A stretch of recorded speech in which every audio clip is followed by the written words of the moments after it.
सञ्चारकर्मी राजन नेपालको नेतृत्वमा तारकेश्वर नगरपालिका भित्रकै विकट भूभाग पुन्ची प्वाकलमा स्वास्थ्य चौकी बनिरहेको छ। बुलन्द आवाज हेल्पपोस्ट बनाऊ अभियानमा राजन नेपाल दिनरात घाम पानी सुख दुःख भोक निन्द्रा नभनी अनवरत रूपमा खटिरहेका छन्। उनले यो कुनै व्यक्तिगत स्वार्थ र आफ्नो परिवारको सदस्यको लागि भने गरेका होइनन्, मात्र स्वास्थ्य जस्तो संवेदनशील पक्षमा पवित्र उद्देश्य लिएर समाजको लागि समाजका व्यक्तिहरूको दुःख पीडालाई मध्यनजर गर्दै उनले हेल्पपोस्ट बनाउने कार्यको नेतृत्व गरेका हुन्। अहिले सञ्चारकर्मी नेपाल अत्यन्तै व्यस्त रहेका छन्। तीव्र रूपमा स्वास्थ्य चौकी बनिरहेको छ। स्वास्थ्य चौकी बनाउन आवश्यक रकमको लागि तारकेश्वर नगरपालिका भित्र विभिन्न ठाउँमा उनले सहयोग अन्तर्क्रिया कार्यक्रम चलाइरहेका छन्। यसअघि गत पौष 3 गते स्वास्थ्य चौकी बहुचर्चित वरिष्ठ सञ्चारकर्मी रवि लामिछाने, नागरिक समूहका अध्यक्ष निगम हुमगाई, तारकेश्वर नगरपालिकाका मेयर रामेश्वर बोहरा लगायत अन्य सामाजिक अभियन्ताहरूको बाक्लो उपस्थितिमा शिलान्यास कार्यक्रम सम्पन्न भएको थियो। त्यसपश्चात उनले अहिलेसम्म 3 वटा सहयोग अन्तर्क्रिया कार्यक्रम गरिसकेका छन्। यसै क्रममा शिलान्यास पश्चातको तेस्रो सहयोग अन्तर्क्रिया कार्यक्रम काभ्रेस्थली वर्षपाकमा सम्पन्न भएको छ। कार्यक्रममा प्रमुख अतिथिको रूपमा निडर क्षमतावान पूर्व प्रहरी महानिरीक्षक सर्वेन्द्र खनाल र विशेष अतिथिको रूपमा उज्यालो नेपालका नायक कुलमान घिसिङको उपस्थिति रहेको थियो। अन्य अतिथिहरूमा नागरिक समूहका अध्यक्ष निगम हुमगाई, हाम्रो टिम नेपालका संयोजक विमल पन्त, राष्ट्रिय धरोहर संरक्षण नेपालका अध्यक्ष राजानन्द माण्डव्य र अन्य राजनीतिक दलका नेताहरू र त्यस वडाका जनप्रतिनिधिहरूको उत्साहजनक उपस्थिति रहेको थियो। सञ्चारकर्मी तथा बुलन्द आवाजका अध्यक्ष राजन नेपालको सभापतित्वमा कार्यक्रम सम्पन्न भएको थियो। कार्यक्रममा विशेष अतिथिको रूपमा आउनुभएका कुलमान घिसिङले सञ्चारकर्मी नेपालले गरेको यो महान कार्यको खुलेरै प्रशंसा गरेका छन्। कुलमान घिसिङले त्यस स्थलको वस्तुगत अध्ययन पनि गरेका छन्। उनले मिडिया कर्मी भएर पनि सामाजिक सेवा गरेकोमा बुलन्द आवाज टिमलाई धन्यवाद समेत दिएका छन्।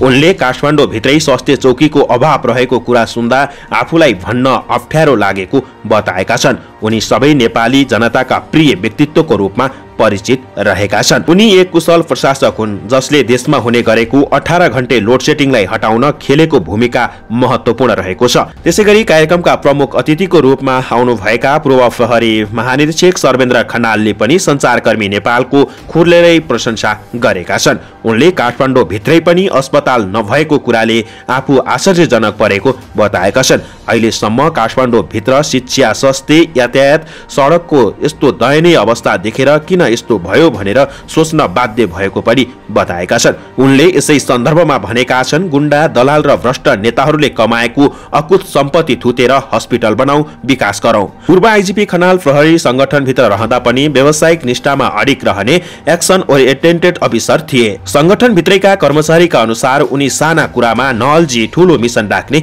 व्यक्ति हुन्। आफ्नो मिसन पूरा गर्न कसैसँग सम्झौता गर्दैनथे। खनालले अब भ्रष्ट दलालहरूलाई ठेगाना लगाउन आफू मैदानमा आउने उद्घोष पनि गर्नु भएको छ। त्यसैगरी नागरिक समूहका अध्यक्ष निगम हुमगाईले पनि अब पनि स्वास्थ्य, शिक्षा, सडक जस्ता विकासका पूर्वाधारहरू समेत पूरा नभएको भन्दै अब नेतृत्व युवाले लिनुपर्ने बताएका छन्। निगम हुमगाईले सञ्चारकर्मी नेपाललाई यसभन्दा अगाडिदेखि नै सहयोग गरिरहेका छन्। उनी स्वास्थ्य चौकी शिलान्यास कार्यक्रममा पनि उपस्थित भएका थिए। त्यसैगरी कार्यक्रम अन्य थुप्रै वक्ताहरूले आफ्नो कुराहरू राखेका थिए।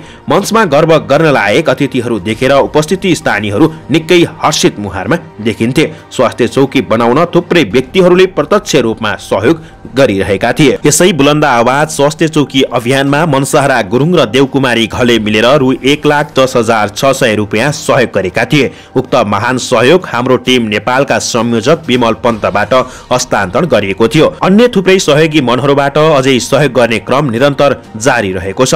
यसै कार्यक्रम मार्फत 3,60,600 रुपियाँ संकलन भएको छ। कार्यक्रममा उपस्थित प्रमुख अतिथि, विशेष अतिथि र अन्य अतिथिहरूले अस्पताल बनाउने अभियानमा हर तवरले सहयोग गर्ने प्रतिबद्धता समेत गरेका छन्। यो कुराले सञ्चारकर्मी नेपाल खुसी भएका छन्। स्वास्थ्य चौकी बनाउन अझै पनि केही रकम अपुग रहेको र सहयोगी मनहरूलाई आफूले सकेको सहयोग गरिदिन हुन सञ्चारकर्मी नेपालले अनुरोध समेत गरेका छन्। सञ्चारकर्मी नेपालले गरेका थुप्रै महान कार्यहरू यसभन्दा अगाडिका भिडियोहरूमा हामीले राखिसकेका छौं। सञ्चारकर्मी नेपाल अहिले पनि त्यहाँको स्थानीयको समस्याहरू सुन्दै सहजीकरण उन्मुख गराउँदै आएका छन्। उनको सक्रियता साँच्चै सम्मान गर्न लायक रहेको छ।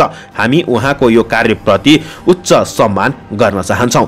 उज्यालो अभियानका अभियन्ता कुलमान घिसिङ, उज्यालो अभियान का अभियंता कुलमार्ग सिंह, अलि आवाज बगेन आप। उज्यालो अभियान का अभियंता कुलमार्ग सिंह। बस यो हो, अब अलिकति पावर आउँछ। आजको यस बुलन्द आवाजको आह्वानको कार्यक्रममा आउनुभएका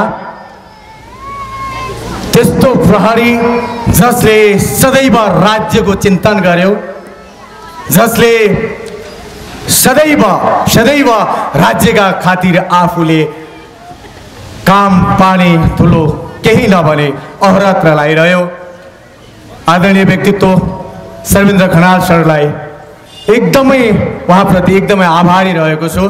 तपाईले जोरदार ताली बजाउनुहुन्छ भन्ने आशा लिएको छु। त्यसै गरेर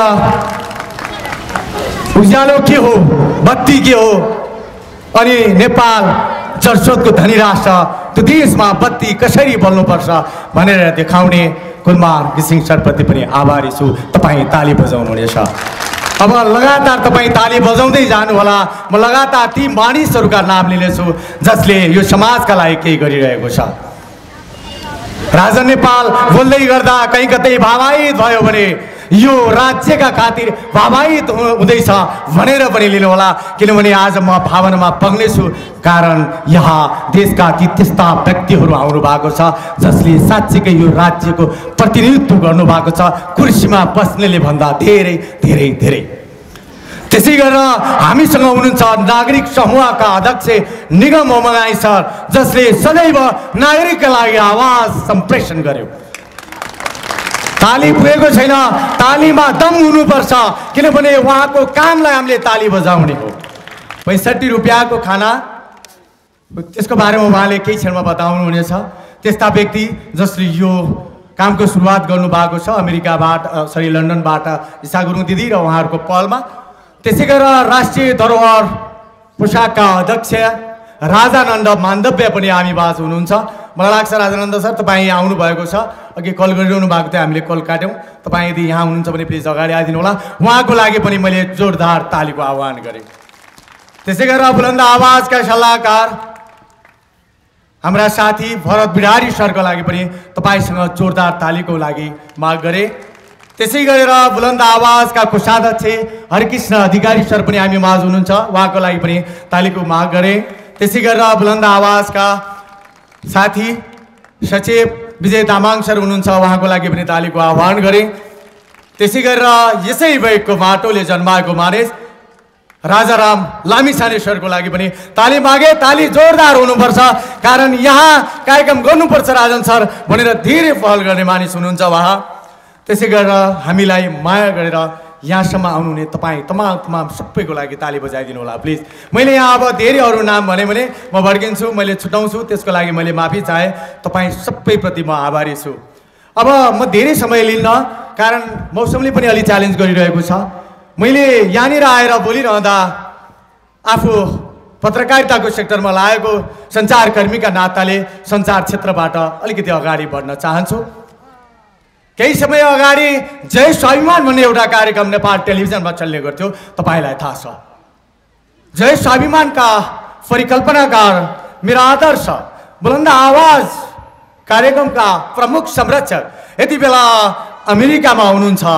यो कार्यक्रम समग्रमा बगिरहेको छ भने उहाँको कारणले प्रेम बार्य, पत्रकार प्रेम बार्य, उहाँको लागि जोरदार ताली मागे। म हिँड्दै गर्दा कहीँ लड्छ कि हडबडाउँछ कि कहीँ गल्ती गर्दैछ कि भनेर पटक पटक मलाई सम्झाउनु हुने। विशेष गरेर आजको दिनमा कुलमान घिसिङ सर आउने कुरा, सर्वेन्द्र खनाल सर आउने कुरा, निगम उमाय सर आउने कुरा गर्दै गर्दा राजन नेपाल तिमी आगो त आफैमा हो, मलाई थाहा छ तिमी हजारौँमा फुट्न सक्छौ, तर कहीँ कतै सम्बोधनमा गडबड गर्छौ कि कहीँ कतै अलि भावनामा बढी भग्छौ कि भन्ने मलाई डर लागेको छ। मैले उहाँहरूलाई धेरैभन्दा धेरै सम्झेको छु, आए भनिदिनु भन्नुभएको छ। म त्यो कार्यक्रममा स्वयं हुन चाहन्थेँ, तर आफ्नै कथा र व्यथाहरू छन्, त्यो म पछि भन्नेछु भन्नुभएको छ। मैले उहाँको लागि पनि जोरदार तालीको माग गरेँ। बुलन्द आवाजको प्रस्तुता सञ्चारकर्मी यो राजन नेपाललाई बामे सार्ने प्रेम बानियालाई सम्झिँदै गर्दा यो पल, यो क्षण पत्रकारिता नै गर्छु भनेर म पनि अरूले जस्तै पत्रकारिता गर्छु भनेर पत्रकारिताको यो सेक्टरमा आएको राजन नेपाल पत्रकारिताको पाइलाहरू चाल्दै गर्दा 22औं वर्ष प्रवासको भूमिमा रुमलिँदै गर्दा यहाँनिर आएर रिपोर्टिङ हामीले नगरेका होइनौँ। शङ्खु भन्ने एउटा ठाउँ जहाँ बन्दाबन्दीको पुल भत्कियो, जम्मा जम्मै 4 घण्टाभित्र बुलन्द आवाजको टिम त्यहाँ पुग्यो र त्यहाँका ठेकदार बनाउँदालाई अन्तर्वार्ता मात्र लिएर नयाँ पुल बनाउन विवश बनायो र 15 दिनभित्र पुनः नयाँ पुल बनाइयो।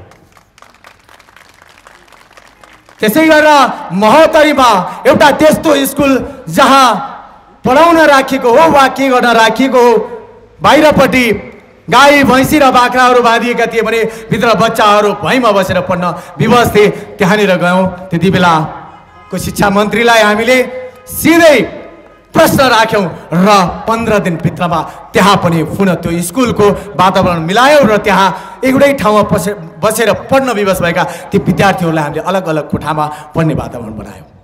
यहाँ आज हामीले के गर्यौँ भनेर भन्न आइरहेका होइनौँ, के गर्दैछौँ भन्ने कुरा भन्न आइरहेका छौँ। यहाँ लाग्न सक्छ यी अभियन्ताहरू ठुलो ब्यानर लगाएका छन्, अब पैसै माग्न आएका हुन्।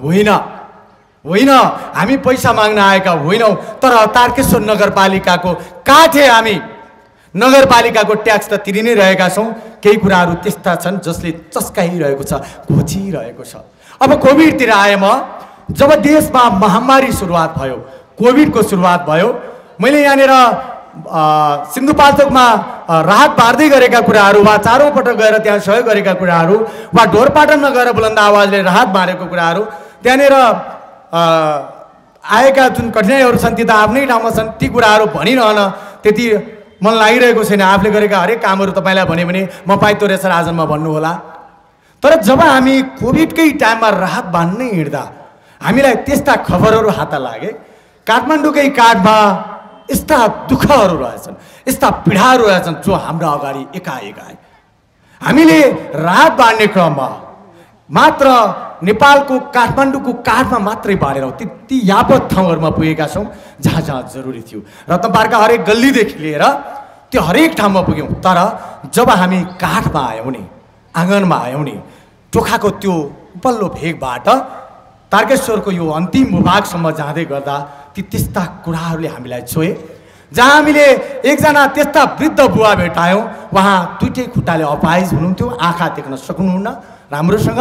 उहाँलाई आफ्नो घरसम्म नभएको कुरा बाहिर आइसकेपछि हामीले उहाँका लागि घर बनायौँ। हामीले भन्न खोजेको चाहिँ हामीले अभियान गऱ्यौँ, पहल गऱ्यौँ र त्यो घर त्यहाँ पऱ्यो, वृद्ध बुवाका लागि घर बनाइदियौँ।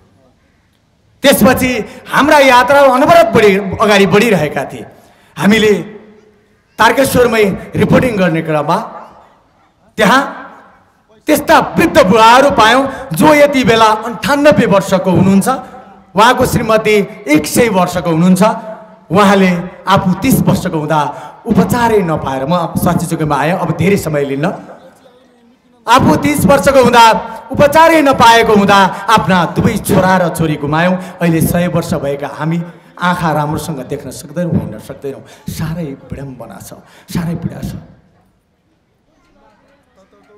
कि मर्ने बेलामा हामीले स्वास्थ्य उपचार पाउँलाौँ र? यस्तो खालको कुरा आयो। त्यस्तै 80 वर्ष नाएका नरेबुवाले भन्नुभयो, त्यति बेला पनि हामीले स्वास्थ्य उपचार नपाएर माफ गर्नुहोला, धर्मको कुरा गर्न खोजेको होइन, हामीले धर्म परिवर्तन गऱ्यौँ। हामी क्रिस्चियन बनेपछि हाम्रो रोग निको हुन्छ अरे भनेर हामी क्रिस्चियन बन्यौँ। तर यति बेला हाम्रो अवस्था वृद्ध भएका छौँ। माथिल्लो घरकोले पनि हामीलाई देखिसक्दैन, तल्लो घरकोले देखिसक्दैन। धर्म परिवर्तन गर्नु आफ्नै ठाउँमा छ, तर माथिल्लो घरकोले वा तल्लो घरकोले देखिन सकेका कुराहरू सुनिरहँदा बडा दुःख लागेर आयो। त्यसपछि हामी तारकेश्वर नगरपालिकामा एउटा स्वास्थ्य चौकी चाहिएको, 1 नम्बरमा स्वास्थ्य चौकी चाहिएको कुरा गरिरहँदा यो नगरकै ठुलो स्वास्थ्य चौकी भनौँ वा अस्पताल टाइपको त्यो कुरा रहेको कुरा हामीलाई जानकारी भयो। तर त्यो चाहिँ कहाँ रहेछ भने नि सहरमा। के सहरमा किन गरियो होला? किनकि सहरमा डाक्टर साहबहरू आउन सजिलो हुने होला वा हिलो धुलो माटो लाग्दैन भन्ने होला। किनकि भौगोलिक बनावटका हिसाबले काठमाडौँको तारकेश्वर नगरपालिकाका 1 नम्बर र 2 नम्बर अहिले हामी बसिरहेको एरिया भनेको अलिकति पहाडी इलाका छ। त्यहाँनिर मानिसहरू बस्ने गर्छन्। तर त्यो कुरा कसले बुझ्दैन।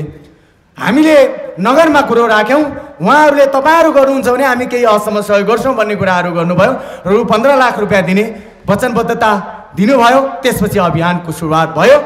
अभियान गरेसँगै अब हामीले सञ्जाललाई, सामाजिक सञ्जाललाई विशेष गरेर हतियार बनाएका छौँ। सञ्जालको अभियान सुरु गरे लगतै रु 5 लाख रुपियाँ हामीले सपना देख्यौँ भनेपछि प्राप्त भएको छ। ताली बज्छ।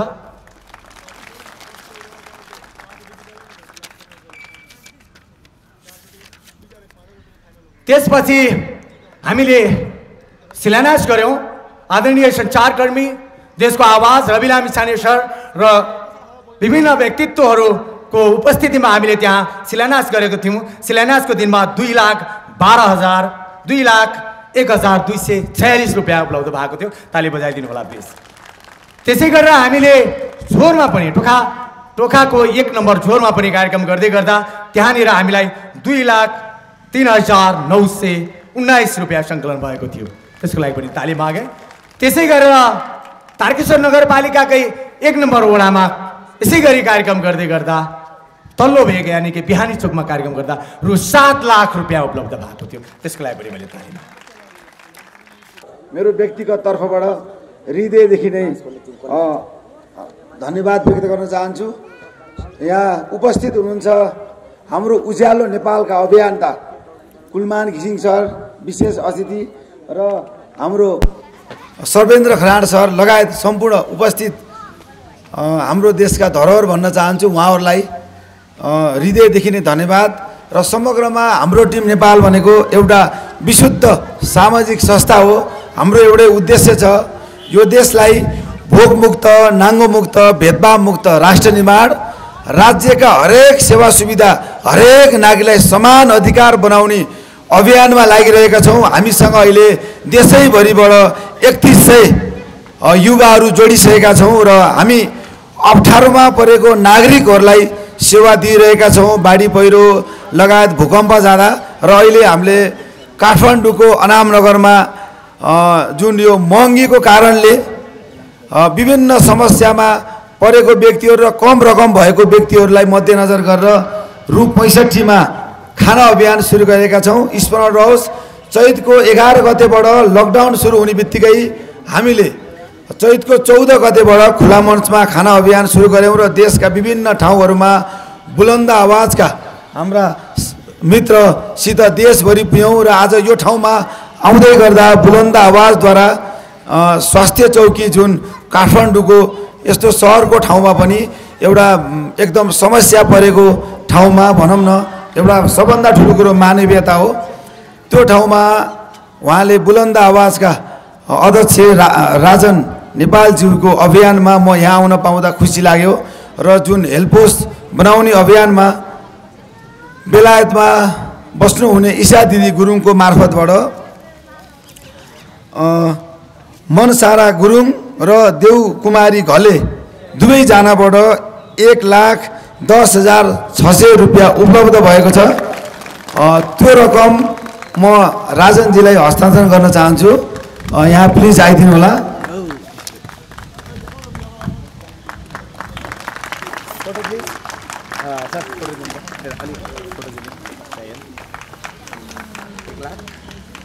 धन्यवाद रामरी शर्माजी, कृषक समूह महासङ्घका केन्द्रीय सचिव। बुलन्द आवाज अभियानको आयोजनामा कुञ्ची पकल स्वास्थ्य चौकी निर्माणका लागि आयोजित यस कार्यक्रमका सभापति एवं अध्यक्ष राजन नेपालज्यू, कार्यक्रममा उपस्थित हुनुभएका पूर्व प्रहरी महानिरीक्षक सर्वेन्द्र खनालज्यू, उपस्थित भएर विदा भइसक्नुभएका उज्यालो नेपालका अभियन्ता कुलमान घिसिङज्यू, नागरिक समाजका अभियन्ता निगम हुमागाईज्यू लगायत सम्पूर्ण मञ्चासीन व्यक्तित्वहरू, सम्पूर्ण राजनीतिक पार्टीका प्रबुद्ध वर्गहरू, नागरिक समूह र सम्पूर्ण आमा बुवा दाजुभाइ दिदीबहिनीहरू एकदमै थोरै छौँ। तथापि यो मिडियाबाट लाइभ भइरहेको छ, त्यसैले मैले 2-4 कुरा राख्नु सान्दर्भिक नै लाग्दछ।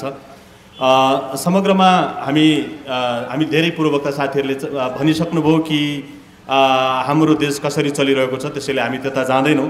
मात्रै एउटा कुरा म यहाँहरूलाई जानकारी गराउन चाहन्छु। कि यो हेर्दाखेरि अलिकति नौलो जस्तो कार्यक्रम लागिरहेको छ यहाँलाई। एउटा अभियन्ता जो भारतमा लामो समय बस्यो र आफ्नो चाहिँ एउटा होटलमा मजदुरी गर्दै नेपाललाई त्यहीँबाट पनि माया गरिरह्यो र ऊ नेपाल फर्केर आइसकेपछि पनि त्यो खालको एउटा सामाजिक अभियानलाई उसले निरन्तरता दियो र त्यही निरन्तरताको स्वरूप आज हामी यहाँ छौँ, जसले मान्छेलाई एउटा झोरमै भएका 2 जना क्यान्सर पीडित भाइ बहिनीहरूलाई क्यान्सर पीडितका लागि रकम उठाउनेदेखि लिएर 12 वर्षका आगलागी पीडितहरूलाई चाहिँ नै उको घाउमा मलम लगाउने कुराहरूदेखि लिएर अब यो कोभिडमा यो अहिलेको चाहिँ साङ्लाको चाहिँ हाम्रो माइला दाईको घर निर्माण गर्ने कुराहरूदेखि लिएर यो कोरोनाको बिचमा चाहिँ नि खान एक खालको घाँसबास कपासबाट चाहिँ नि अभाव भएका मान्छेहरूको घर घरमा पुग्नेसम्म एउटा मिडियाकर्मीको नाताले जुन यो बुलन्द आवाजको तर्फबाट राजन नेपालजीले जो गरिराख्नु भएको छ त्यसको लागि हामी एकदम उहाँप्रति चाहिँ नमन गर्न चाहन्छौँ। र त्यही भएर नै अहिले सबैले बिना प्रश्न कुञ्ची पकलमा बन्दै गरेको स्वास्थ्य चौकीका लागि झोरमा त्यत्तिकै कार्यक्रम गर्नुभयो, अस्ति चुनीमा त्यत्तिकै राम्रो सौहार्दपूर्ण कार्यक्रम बन्यो र आज काभ्रेस्थलीमा पनि त्यो कार्यक्रम भइरहेको छ। र यो अन्त सबैतिर जाँदैन, मात्र यो हाम्रो एउटा गाउँ, हाम्रो एउटा मुटु नै हाम्रो कुञ्ची के भन्छ देवीथान भएको हुनाले अहिले श्रीरामदाई लगायत पूर्वोक्त साथीहरूले भन्नुभयो जहाँ भोट माग्न मात्रै हामी जाने गर्छौँ, अहिपछि हामी त्यहाँ वास्ता गर्दैनौँ। त्यहाँको गाउँलाई समेत सेवा सुविधा दिने उद्देश्यले अहिले जुन यो स्वास्थ्य चौकी कुञ्ची पकलमा बन्दैछ, लगभग 7 गाउँका आमा बुवा दाजुभाइ दिदीबहिनीहरूले त्यहाँ सेवा प्राप्त गर्नुहुनेछ। त्यो अस्पताल बन्ने जस्तो एउटा महान यज्ञमा चाहिँ नि यो एउटा काभ्रेस्थलीले पनि एउटा यो चरु होम्ने जो अवसर प्राप्त गर्यो, यो अवसर दिनुभयो राजनजीलाई पनि म एकदमै धेरै धन्यवाद दिन्छु। यो गीताको एउटा चाहिँ नि तपाईँको श्लोकलाई जोड दिएको छ, द्रव्य यज्ञस्य तपो यज्ञ योग्य यज्ञस्य तया परे। यो भनेको चाहिँ के रहेछ भने तपाईँको विशेष गरेर यज्ञहरू 3-4 थरीका हुन्छन्, जसमध्ये चाहिँ द्रव्य यज्ञ, तपो यज्ञ अनि योग यज्ञ र ज्ञान यज्ञ, जसमध्ये चाहिँ यो द्रव्य यज्ञ चाहिँ यो लोकमा आइपरेका यस्तै खालका घाँसबास र कपाससँग सम्बन्धित मानव सेवाका लागि गरिने जो खालको कर्म छ त्यो कर्मका लागि गीताले पनि प्रष्ट रूपमा भगवान् श्रीकृष्णले त्यो कुरालाई चाहिँ उल्लेख गर्नुभएको रहेछ। र हामी यो अहिले यहाँ कुनै चरु हुमिएको छैन, कुनै धुवा देखिँदैन, कुनै अर्को त्यस्तो केही देखिँदैन, तर यो हामी यज्ञ नै गरिरहेका छौँ। अदृश्य रूपमा हामीले त्यो एउटा बिरामीहरूको घाउमा मलम लगाउनका लागि भोलि तपाईँ हामीले दिएको थोरै पैसाले त्यहाँ आउने बिरामीहरूले जुन खालको उपचार पाउनेछन्, त्यसपछि तपाईँ हामी त कति रहौँला र यो पृथ्वीमा, त्यहाँ त्यो बिरामीहरूले जुन पाउने जुन सेवा सुविधा छ त्यसबाट हाम्रो आत्मा जहाँ भए पनि तपाईँ हामीले शान्ति प्राप्त गर्नेछौँ। र म एउटा हामी अलि बोर जस्तो लागेको छ, म यहाँको सन्दर्भ एउटा कोट्याउन चाहन्छु कि म एउटा सानो यो के भनौँ त्यसलाई उखान पनि नभनौँ, आजभोलि उखानै मात्रै मुख आउँछ के भएको होइन। यो के भन्छ, एकजना मान्छे चाहिँ एउटा होटलमा भोक लागेको मान्छे यसो होटलमा गएछ, बाहिरबाट चाहिँ के लेखाएर रहेछ भने यहाँ निःशुल्क खानेकुरा पाइन्छ भनेर लेखाएर रहेछ। अनि त्यसपछि भित्र छिर्यो, भोक लागेको बेलामा निःशुल्क खानेकुरा पाइन्छ भनेपछि भित्र छिरेपछि फेरि 2टा ढोका रहेछ, तपाईँ चिकन खाना खानुहुन्छ कि मटन खाना खानुहुन्छ भनेर लेखाएर रहेछ। अब यसो विचार गर्यो, भोक लागेको छ मटनै खाउँ भनेर मटनको कोठातिर छिर्यो। अनि त्यसपछि फेरि त्यहाँबाट छिर्यो, फेरि 2टा ढोका छ, तपाईँ झोल हालेसँग खानुहुन्छ कि भुटिया मासुसँग खानुहुन्छ भनेर सोधेको छ। फेरि होइन आज भात साथ यसो चाहिँ झोलसँगै खाउँ न त भनेर फेरि झोलवालाबाट छिर्यो होइन। त्यहाँबाट भित्र छिरिसकेपछि फेरि तपाईँ यो के भन्छ सशुल्क खानुहुन्छ कि निःशुल्क खानुहुन्छ भनेर फेरि भित्र अर्को ढोकामा लेखाएर छ। अनि उसले चाहिँ होइन निःशुल्कै भनेर छिर्या हो, निःशुल्कमै जाउँ न त भनेर निःशुल्कको ढोका खोलेर भित्र के छिर्या थियो, ठ्याक्कै बाटोमा पुग्यो त्यो मान्छे हेर्नु चाहिँ। अब यो कस्तो दुर्भाग्यपूर्ण कुरा भयो भने हामी काभ्रेस्थलीवासीहरू 2 पटक, पूर्ववक्ता मित्रहरूले अग्रजहरूले पनि भन्नुभयो कि हामी 2 पटक त्यसै गरी बाटोमा निक्लेका छौँ।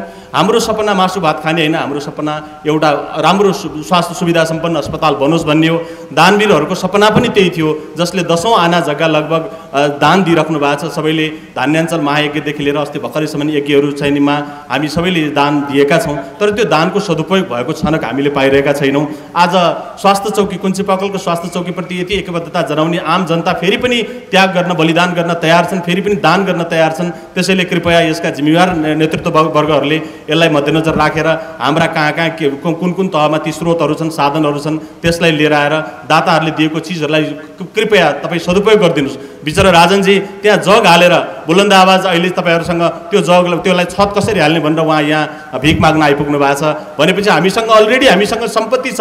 अहिले तपाईँको लाखौँ लाख पुग्न करोडको सम्पत्ति अहिले हाम्रो हातमा छन्, जमिन दिने दाताहरू छन्, तर हामीले त्यो गर्न सकिरहेका छैनौँ। त्यो बडो दुर्भाग्यपूर्ण कुरा हो। त्यसैले यो सबै कुराहरूलाई हेर्दाखेरि हामीले अब यसबाट यो जुन आज यो कार्यक्रम भयो यसबाट पनि काभ्रेस्थलीले पाठ सिक्नेछ र भोलि फेरि योभन्दा अझै ठुलो भव्य कार्यक्रमका बीच काभ्रेस्थलीमा पनि एउटा चाहिँ स्वास्थ्य चौकी स्वास्थ्य भवन शिलान्यास हुनेछ भन्ने अपेक्षा राख्दै म यो सम्पूर्ण उपस्थित चाहिँ उपस्थित महानुभावहरू र विशेष गरेर दान दिने दानवीरहरू जसले यो गेममा होम गर्नुभयो उहाँहरूलाई पनि एकदमै धेरै आभार व्यक्त गर्दै विशेषतः आज दुई तीनजना मुख्य चाहिँ अभियन्ताहरू राष्ट्रले चिनेको राष्ट्रमा योगदान दिनुभएका श्रद्धेय वर्गहरू आम पूर्व मेचीदेखि पश्चिम महाकालीसम्मका मान्छेहरूले शिर झुकाएर नमन गर्ने दुवै चाहिँ उज्यालो नेपालको अभियन्ता र हाम्रो चाहिँ पूर्व प्रहरी महानिरीक्षक सर्वेन्द्र खनालज्यू लगायत निगमजी लगायतको ठुलो टिम हामीसँग छ।